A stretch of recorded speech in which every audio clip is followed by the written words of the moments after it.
really took note of them at the Invictus Games. Now, they'd had that picture taken at that polo game of them kissing.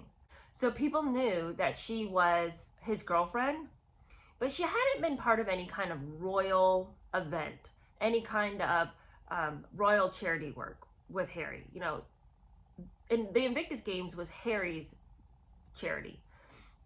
And Meghan had not been part of anything to do with the royal family. It was just kind of like she was a hangers-on in Harry's world. And so we had a few pictures of her on the periphery of his life. But if she was going to arrive at the Invictus Games with Harry, that meant that they were much more serious than anybody had previously realized. She shows up. And, you know, he's going out saying all of his good charitable words about how his publicist had put out that he was really interested personally in depression and suicide and, you know, mental health. Don't forget about mental health. And they dutifully reported that he had meetings in the city to highlight mental illness and the importance of the Royal Foundation's Heads Together campaign to help sufferers. This is his big thing right now, all because Meghan got in his ear. I mean, yes, they had the Heads Together campaign, but she's really wanting to push this whole mental illness thing. Mental illness is such a buzzword, I feel like, for a certain contingency of people. Not that there isn't mental illness, but it's almost like, let's not solve the mental illness. Let's just keep bathing in it. So you just sometimes wonder, it's like, how much did Meghan really want him to get well? Because she has him doing a lot of talking about it. But then the therapies that we'll later see them engaged in, it's like, I don't know if that's really going to help, though. Okay, well, what's interesting is, I just can't get over this. She comes to the Invictus Games to be with Harry. Who shows up on the scene? Let me give you one guess. I'll give you 3 guesses. Who do you think it is? Huh? Marcus Anderson shows up again. What's the deal with this guy? Like, for real, what's the deal with this guy? And the other day, I was like, I gotta figure this out, because I don't understand. Every single time she has any kind of event, he shows up, even in the most unlikely scenarios, like at her own home having an interview with the Vanity Fair situation, and she asks Marcus Anderson to show up?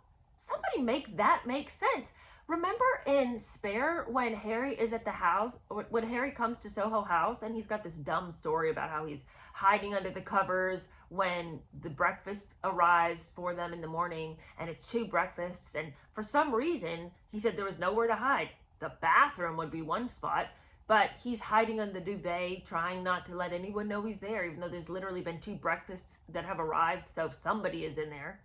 Then who should show up but Marcus Anderson? And he wasn't named in the book. And so I had no idea who he was. And I remember reading it thinking, that's weird. Why was the hotel manager showing up in Meghan's room in the morning time at breakfast when she clearly has a guest? Thought that was odd. And I didn't know why she didn't just turn the person away like, no, I don't need anything, thank you, you know. Now we know it was Marcus Anderson. Why is he always around? Why? Like, the people out there who are like, well, he's her handler. He's essentially her pimp. I'm like, yeah, I think maybe something's going on here. Because I don't even understand why Harry puts up with it. Really now, I don't understand. Like, even now, she and Anderson are still friends. And you just want to ask yourself, what is happening? Why are you still so ensconced with this individual? Like, why are you 2 people so enveloped in each other's lives that you're inviting him for every special moment ever? If somebody had told me that he was at the bedside of their children being born, I would believe that also. Because, I mean, it's like, I feel like he is the true friend that Harry thinks that he is. Like, Harry thinks that, you know, we're this great team. That's what he's always talking about, we're this great team. No, you're not. You were the 3rd wheel in the relationship with Meghan and Marcus Anderson. Meghan arrives at the stadium. It was all very carefully planned. Melodramatically, Harry insisted that a Scotland Yard detective stood nearby. Meghan was there not only to cement her relationship with Harry, but also to showcase her vision as Harry's future wife. So she wants people to definitely see her as, you know, the lady on his arm, the woman of his dreams. Here we are together. This is his future. You'll always see us together. It won't just be Harry anymore. It'll always be Harry and Meghan. Now, she, to help her designer friend, Misha Nonu, the lover of sound baths, she wore a classic white husband shirt from her friend's new collection. Praised by some for wearing distressed mother denim jeans to soften the look, others criticized the deliberate tears in the fabric to suggest, I don't give a damn. Women found Meghan's cool minimalist style, her polished casual look, relatable to their own wardrobe. The Meghan effect, she noted with satisfaction, sparked a dramatic increase in orders for the clothes and sunglasses she wore. Her relationship with Harry promised considerable commercial benefits. She doesn't understand the way the royal world works. You don't get commercial benefits. That's over. Her stupidity and her just bullheadedness bugs me. It's like you don't just get to go walk through the world and have it your way all the time. So I think that this is also very interesting. And it refutes what we talked about in Spare. Harry talks about this same incident, and he writes, or Meghan writes, that she was crucified for her look, that everyone hated it, that the palace criticized her for it, even though she claims, /he claims, that the palace approved the clothes she wore to the Invictus game. And then when everybody came out and they say everyone came out and criticized her for it, the palace would not stand up for her and say, no, we said she could wear it.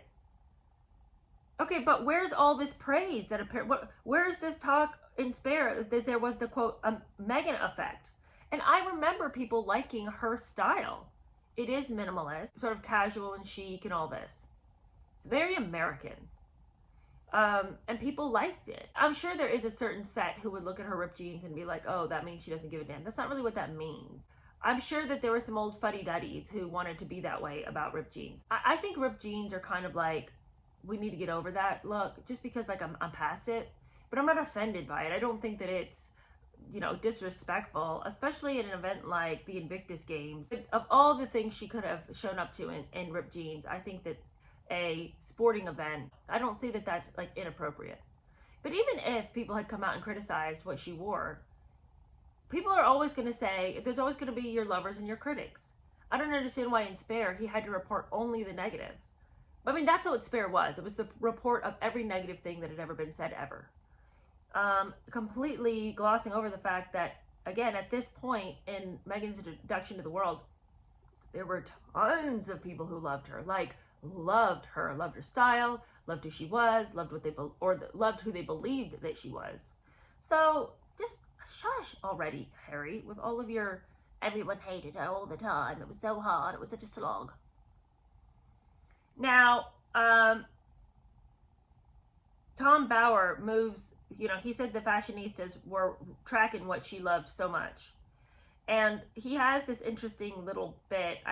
It's almost odd that he put it in here because there's no bridge to this statement, and there's no real bridge after it. But he throws in there, probably because he was talking about fashion anyway, that at this time Meghan was thinking about what her wedding dress would look like.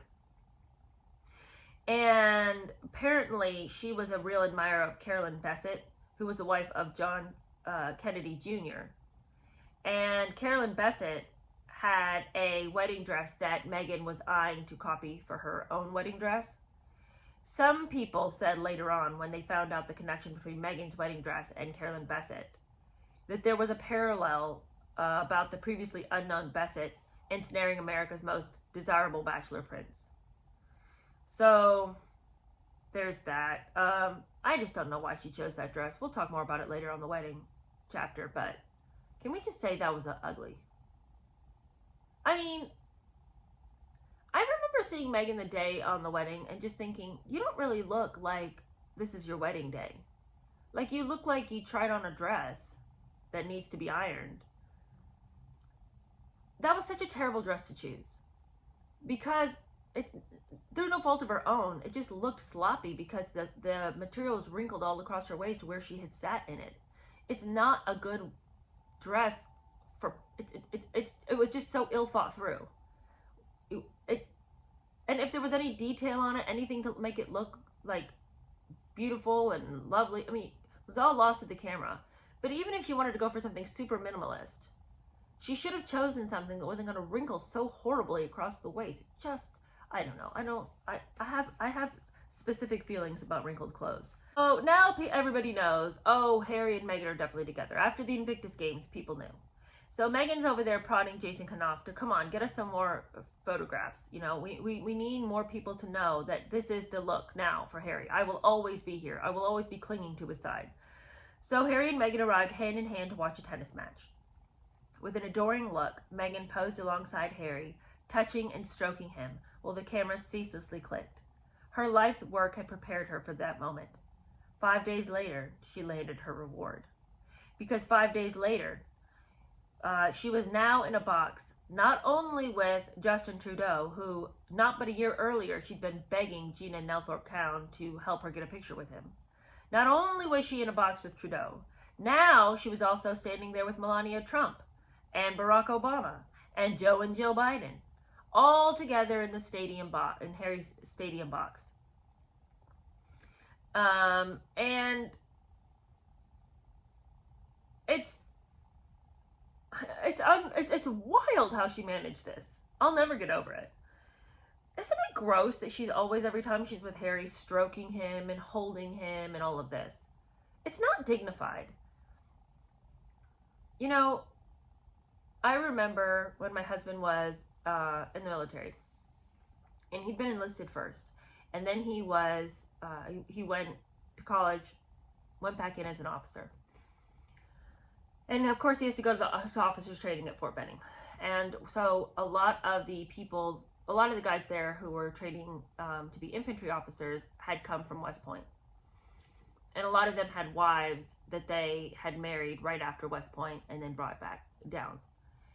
And they said that when they were at West Point, whenever they would go and visit their boyfriends, you were not allowed to touch your boyfriend at all. Not even hold his hand. The only thing that they were allowed to do when they walked together is he could put his arm out and you could put your arm through the crook of his arm. And that was it. And they all told me about this. And I remember thinking how interesting that was. And sort of liking it. I liked the fact that there was this restraint that was expected. That there was a dignity in restraint that was expected. Because you know, you never see Catherine pawing all over William, and yet you never doubt their love for each other. Like, they just look at each other and you can see their love, their admiration, their respect, their joy that they have together. It's so genuine. They never have to touch each other, and you'd never doubt their commitment. Her need to constantly be all over him is so low class. Like, get your hands off of this man, please. Okay, well, apparently at this cozy little shindig over there in Harry's box at the stadium, Barack Obama says to Harry, "How's it going with Meghan?" After she was escorted into the box. And, you know, this little comment was leaked to the media. And I find it interesting that they would think that would be worth leaking. I mean, it's almost like Obama said that, not as a compliment. Why, like, how's it going with Meghan? I don't know. He doesn't know Meghan as far as we know. So why would he ask that? Unless you knew somebody, that's just not a question you would ask. There's like a knowingness to that question. I find that not something I would leak. But apparently it was leaked to the media. And there were photographs of Doria, who was also there, laughing with Harry in the box. And it all confirmed Meghan's status. Here she was with her mom. They were so close to Harry that they were just sitting in his box with all these famous people. And the message to Buckingham Palace from Toronto was uncompromising. Their marriage plans were irrevocable. Don't even try to stop this train. It's coming roaring down the tracks. Now, Meghan's trying to get ready to move. So she calls Daddy again. "Daddy, I need you to come up here and help me." Again, no, she doesn't. She's got enough money to get some movers and stuff. Like, why does her dad all the way from Mexico have to come and help her pack house? Like, this doesn't even make sense. It's just her continually trying to put upon him what she knows he cannot do. He can't afford to come. And she doesn't want him to. He hesitated. He could not afford a ticket and the expenses. and he could hear her anger when her request was rejected. But then later, after he saw that Doria was up there with Meghan, he felt like, well, wait a second, I want to be up there with Meghan too. So when he saw that Doria was making the rounds in the media with Meghan, and apparently it was okay for her to be seen with Meghan now, because remember, she told her parents to lay low. He said, well, I'd like to come up there. If I fly up there, can I have a picture with you? And he said it would take the heat off of him if people could just know, all right, I'm her dad, and you'd have to stop hiding all the time and not talking to people. If it could just be confirmed, yep, I'm her dad, here I am, it's no thing. At first, Meghan agreed, and she even volunteered to pay for him to fly up there. But he shouldn't have believed that that was ever going to happen, because Doria got in his ear. So now this is really interesting to me. We're seeing a real change in Doria too. Because you know, from if you've watched this review, that Thomas and Doria were never at odds with each other. They had always gotten along. Back when Meghan was little, they had separated, but amicably. And they'd always celebrated holidays together and made it so that there wasn't a bitter disagreement with them, ever. But now that Doria is beginning to be comfortable next to Meghan and comfortably in the limelight with Meghan, there's absolutely zero chance she's going to share this with Thomas Markle. He might muck it up for her. So she and Meghan are now in cahoots to keep Thomas on the outs. Why are they being like this? I don't, like Doria, I hadn't really any opinion about her one way or the other. I've been reluctant to express too much of an opinion about her because she hasn't really had enough in the book for me to express much of an opinion. I didn't think of her much as a mother or a stepmother, and I thought she was sort of flighty, especially when it came to her work. It didn't seem like she really was doing much in the way of consistent employment. But I didn't have much to say about her character. But I am a little bit, I mean, I raised the eyebrow to this, because here she starts whispering to Doria, oh, don't let him come. He's only coming to get his photo. So within hours, Meghan told her father that he should not come. Forget it, Daddy. Never mind. And Thomas was puzzled. He hadn't realized that Doria had flown up weeks earlier to London to meet Harry. So all he knew was that she was at the Invictus Games and that she was in Harry's box, but she didn't know that this was not the first time she'd ever met Harry. No, she's been to London. And Doria, I mean, do we believe that Doria had the finances to get to London and to stay in London? I mean, I can only imagine that Meghan was helping her out too. The invitation to Canada is canceled. Meghan says, I'm not going to help you fly up here. Never mind. We're done. And Meghan uninvites him to come. Now, unsuspicious of his daughter and her mother, Thomas sought reconciliation among his children. With good intentions, he gave Meghan's telephone number to Samantha. The reaction from his younger daughter was nuclear. Meghan screamed in fury down the line to Mexico and changed her telephone number. Her calls to Thomas markedly declined. Staring at the Pacific from his bungalow, Thomas Markle struggled to recognize his daughter's behavior. Shortly afterwards, Meghan filmed her last scenes for Suits. She was giving up professional acting forever. Among those who bid farewell to her was Wendell Pierce, Rachel Zane's, quote, father for 4 years on the show. You've always been a friend to me, he said to Meghan. But he never heard from her again, he said later. He, too, was ghosted. Now, I do have one thing to say about that. It helps the narrative that Meghan is a nightmare because she ghosts everybody. Everybody that we've come across. Meghan ghosted this person, Meghan ghosted that person, Meghan ghosted this person. And she does do that a lot. But I also think that you can't keep up with everybody in your life. Even if there was a point in time when you were good friends with somebody, sometimes there's just friends who are seasons in your life. And not because of any ill intention on either part. It's just you move on. If you kept track of every single person in the same manner that you'd once kept track of them, you wouldn't do anything but stay on your phone texting and calling. So I just kind of think that Wendell Pierce, who was her father on the show, I don't know, because Meghan wasn't on the show all that much. I mean, she wasn't like one of the stars of the show. She was a supporting character, which so you know Wendell Pierce would have been even less visible than she was. How friendly were they? that he can now be offended that he was ghosted. I don't have an answer for how close they were. The book doesn't tell us.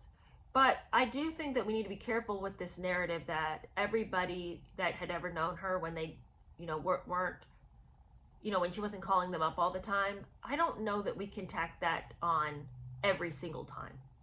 As tempting as it is, because she has significantly ghosted people who are, it's shocking that she would.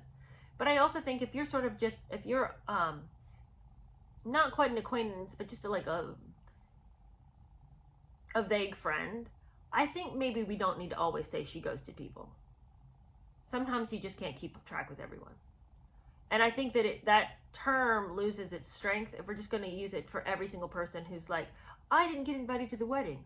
Well, when you make a wedding list to invite people, I mean, you can't invite every single person you ever knew.